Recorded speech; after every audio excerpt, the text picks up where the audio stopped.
Thank you so much, Dr. Long. And I think that is such a fitting remarks that she made, considering right behind us is the Martin Luther King Jr. Statue Civil Rights Memorial. And so that is absolutely fitting, absolutely. Our next speaker is Dr. Eileen Velez. Dr. Eileen Velez received her Bachelor of Science in Molecular Biology from Long Island University and her Doctor of Medicine from the State University of New York at Buffalo in 1995. She worked as an assistant professor in the Department of Pathology at Louisiana State University Health Sciences Center in Shreveport, Louisiana, and then as a laboratory director in the Regional Urology Lab. Dr. Velez has several publications and has also been active in Organizing for America and Obama for America. She currently serves as a member on the Caddo Democratic Parish Executive Committee. And with that, I'd like to welcome her.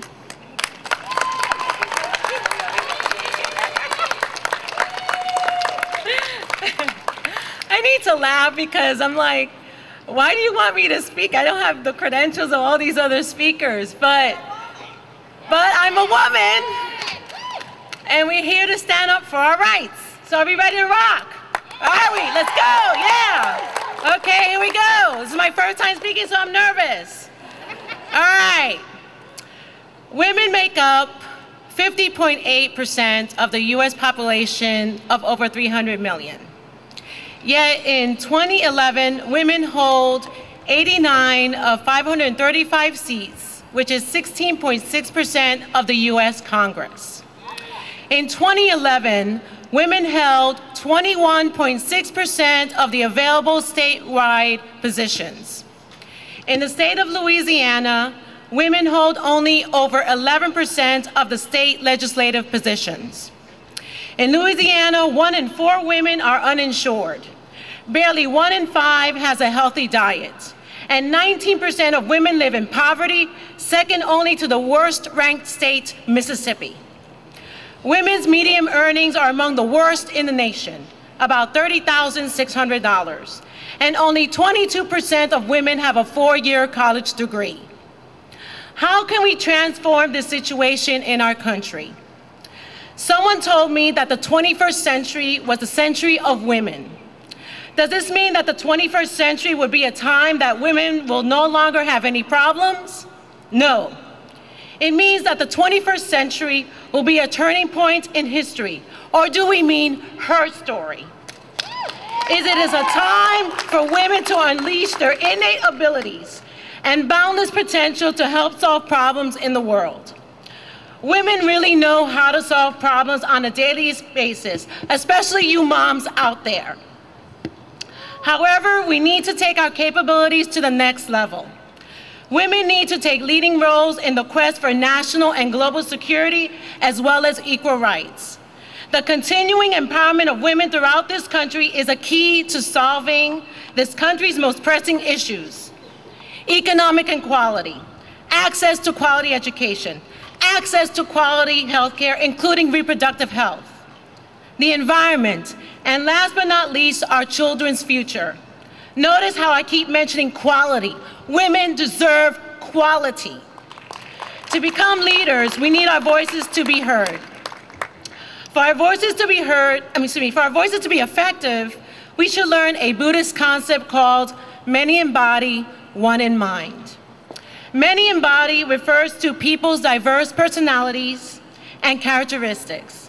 One in mind refers to sharing the same purpose or values. Altogether, the phrase is unity in diversity. Everyone has something to offer to the movement. Whether it's a passionate belief or some talent, it should be all welcomed. Even if we have different viewpoints, they need to be valued. What matters is the cause. The cause is to fight injustice, terrible legislation towards women, and an environment in this country that puts women in a second-class citizenship. Another aspect to this unity is becoming educated about the issues concerning us. I had an interesting experience a few months ago at a town hall meeting with a Republican elected official who shall remain anonymous. He used a significant portion of the meeting to discuss the Department of Defense budget and how it was linked to Medicare. Many of the constituents there were over 65. After he stopped, I wanted to ask him about the Affordable Care Act, better known notoriously as Obamacare. He said that my questioning sounded rehearsed. I said, was it rehearsed because it sounded so professional?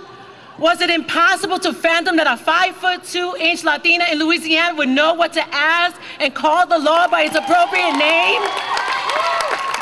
Seriously, I'm a physician. Why would I not be able to ask such questions? It was quite offensive, especially in front of everyone. However, the real excitement came when the oldest male in the room asked about abortion. I was only of 2 women of reproductive age in the entire meeting. The Republican compared, and I'm paraphrasing, that the opening of an abortion-provided clinic was like the opening of a Walmart. If women need the service, then just have some private practitioner come out of nowhere and provide for them. The statement was patronizing and insensitive, to say the least. The situation did not get any better. I told him that I took issue with the fact that the 2 youngest women were not taking part in the discussion. He said, and I quote, that he didn't care. However, I kept asking him, what alternatives did he have if a woman presented with emerging problems such as gynecologic hemorrhaging? He did not have an answer, and he was a physician. I distracted him from his GOP talking points, and he lost control of the meeting. The whole point of this story is that if the constituent is informed, she can easily unravel the GOP and discredit their talking points. Now, if I could do this, can you imagine what 10,000, 100,000, millions of informed women would be able to do against the GOP attacks? So bring it on, Mitt Romney and Bobby Jindal.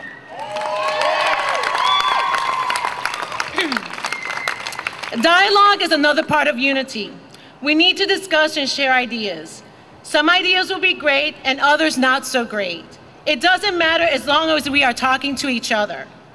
We have to keep each other informed. We have to use whatever is necessary to get the information across. Facebook, Twitter, emails, and yes, the old-fashioned person-to-person conversation.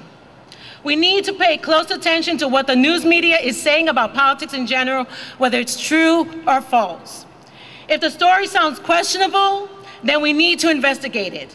If the findings are irrelevant, positive or negative, we need to share them. Through open dialogue, the truth shall be known. Finally, what action needs to be taken for our movement? No matter what causes you're fighting for, you have to be engaged in the political process. We need to register voters. We need to make the call to inform the public about legislation. We need to contact our elected officials by phone, email, or by handwritten letters and tell them whether the laws are good or bad for women. We need to hold our leaders accountable. If we find that the leaders' actions are detrimental to women, then we will go to the polls and vote them out. We will find and support progressive leaders who understand that there is no future in this country without capable women making their own choices. These actions need to be in an organized and unified fashion. 10,000 women making a giant step are more effective than one woman making 10,000 little steps. So, are we ready to educate the public? Are we ready to register voters? Are we ready to make the calls? Are we ready to hold our leaders accountable?